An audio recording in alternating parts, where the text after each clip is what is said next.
आज मैंने कुछ सोचा है। कभी कभी ये काम भी करना चाहिए।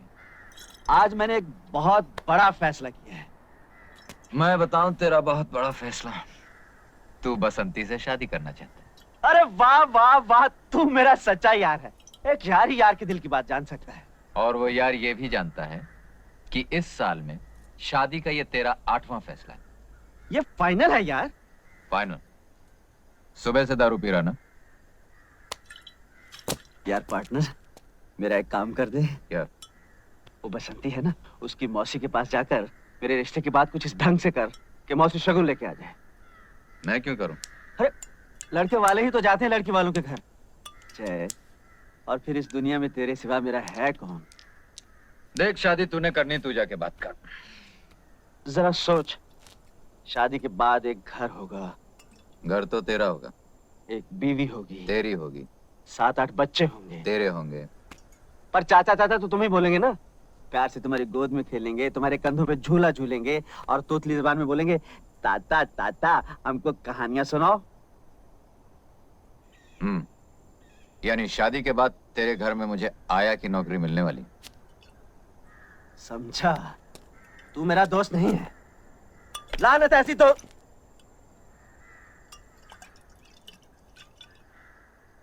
इसीलिए अकड़ रहा है ना कि मेरा ये काम तेरे बगैर दूसरा कोई नहीं कर सकता। आज मेरी माँ होती तो मेरी कब की शादी हो चुकी होती, मेरे छोटे छोटे बाल बच्चे होते। आज मेरा बाप होता तो बैंड बाजे के साथ मेरी शादी करके लाता।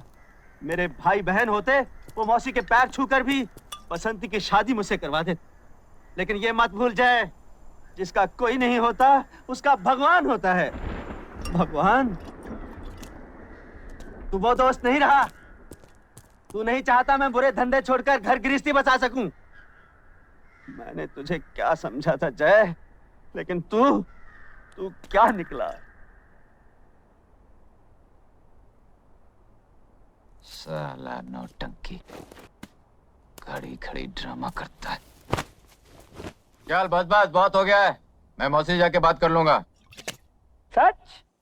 अरे बेटा, बस इतना समझ लो कि घर में जवान बेटी सीने पर पत्थर की सिल की तरह होती है। बसंती का ब्याह हो जाए तो चैन की सांस लूं। हाँ, सच कहा मौसी आपने। बड़ा बोझ है आप पर। लेकिन बेटा, इस बोझ को कोई कुएं में तो फेंक नहीं देता।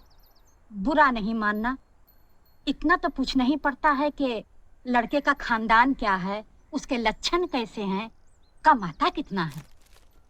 कमाने का तो यह है मौसी कि एक बार बीवी बच्चों की जिम्मेदारी सर पे आ गई तो कमाने भी लगेगा।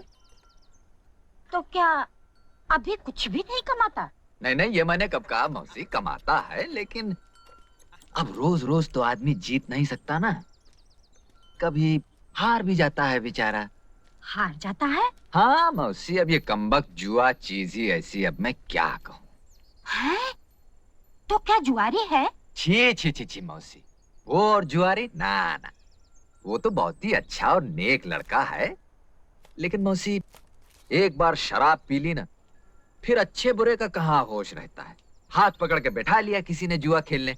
अब इसमें बेचारे वीरू का क्या दोष है?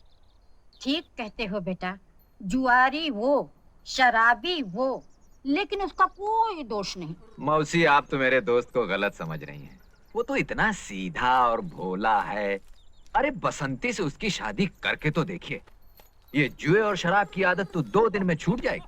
अरे बेटा, मुझे बुढ़िया को समझा रहे हो? ये शराब और जुए की आदत किसी की छूटी है आज तक? मौसी, आप वीरू को नहीं जानती, विश्वास कीजिए वो इस तरह का इंसान नहीं है। एक बार शादी हो गई तो वो उस गाने वाली के घर जाना बंद कर देगा, बस शराब अपने आप छूट जाएगी। हाय हाय, बस यही एक कमी रह गई थी। तो क्या किसी गाने वाली के घर भी आना जाना है? तो इसमें कौन सी बुरी बात है मौसी? अरे गाना सुनने तो राजा महाराजा और ऊंचे ऊंचे खानदान के लोग जाते हैं। हाँ। अच्छा, तो बेटा ये भी बताते जाओ कि तुम्हारे ये गुणवान दोस्त किस खानदान के हैं? बस मौसी, खानदान का पता चलते ही हम आपको खबर दे देंगे। एक बात की दात दूंगी बेटा, भले 100 बुराइयां हैं तुम्हारे दोस्त में, फिर भी तुम्हारे मुंह से उसके लिए तारीफ ही निकलती है।